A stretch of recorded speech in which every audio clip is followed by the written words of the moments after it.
Okay, this shir is dedicated to the memory of Rachalei Bas Rav Chaim Tzvi, Leilu Nishmata. We're doing Perek Bet in Echa. Perek Bet. In Perek Aleph we learned what was happening. Perek Bet is going to take us deeper into the darkness of the times. Echa Ya'iv Ba'apo.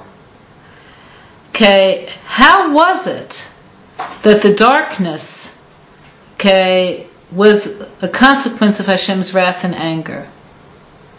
We've never seen such darkness. Et Bat Sion, against Bat Sion. Why are we called the daughter? Because the midah of nukvas, of femininity, is to take and build, and that was our greatest failure. Sion is called Sion because the word literally means distinct, distinguished. So we betrayed Sion by who we were, by our lack of response to what it could be. Hishlich mishamayim eretz. From above in the heavens, Hashem is brought down to the land. Tiferet Yisrael, the beauty and the chashivas of Am Yisrael. What does that mean? What that means is that the level that we were in, we never came back to that. So look at the first temple. There were prophets, Kiflayim Kiyotze Mitzrayim, twice as many as there were people who left Mitzrayim. We're talking about millions of prophets. What does it take to be a prophet? It takes being a person who could pull down all of the barriers. But even that, we never were there again. But the evil that we were held accountable for living with such spiritual grandeur and ignoring it and not being responsive. How did we not see anything? Of course the response is Hashem sending us darkness. In Bayit Sheni, have we ever had another Rabbi Akiva? Could we even imagine Shimon Bar Yochai? We've never had this again. V'lo zachar hadom raglav. Okay, and there's no memory of the Beis Hamikdash, which is called the resting place of Hashem's foot. What does that mean? Okay, so when we speak about Hashem, we often use anthropomorphisms, meaning comparisons using the human body or human midos to describe him, because that's our vocabulary.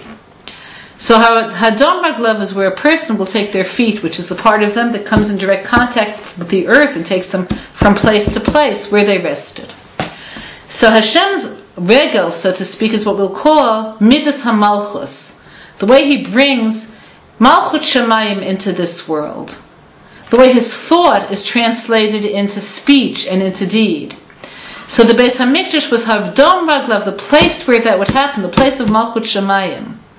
B'yom Apo, on the day of his wrath. Bala Hashem v'lo chamal. Hashem swallowed everything up. So this, of course, means he destroyed everything and had no mercy.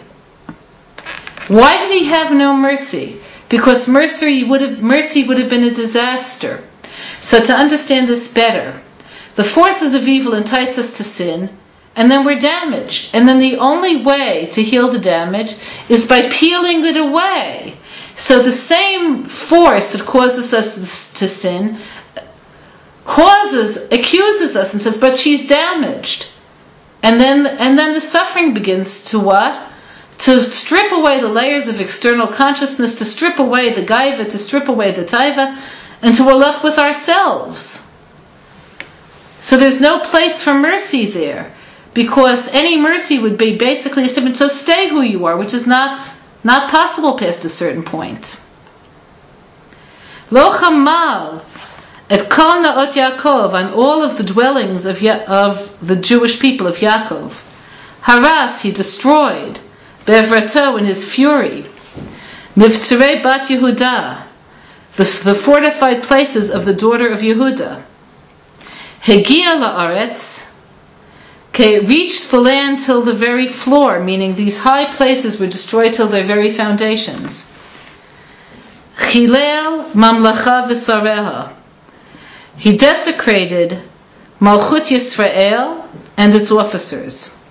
So what does that mean? So it meant when Hashem is stripping everything aside and bringing us down to the core, there were two things that were the focus of his anger, as is described in this pasuk. One are all of our physical fortifications. We thought that we were able to protect ourselves. What a joke. Okay, and the other was Mamlechet Yisrael, the government itself. Okay, so the very power sources that people rely upon is what was torn away. Not that it's comparable, but what this reminds me of, quite a long time ago, there were race riots in Crown Heights. And the circumstances were there was an accident, a black child was killed by a car, driven by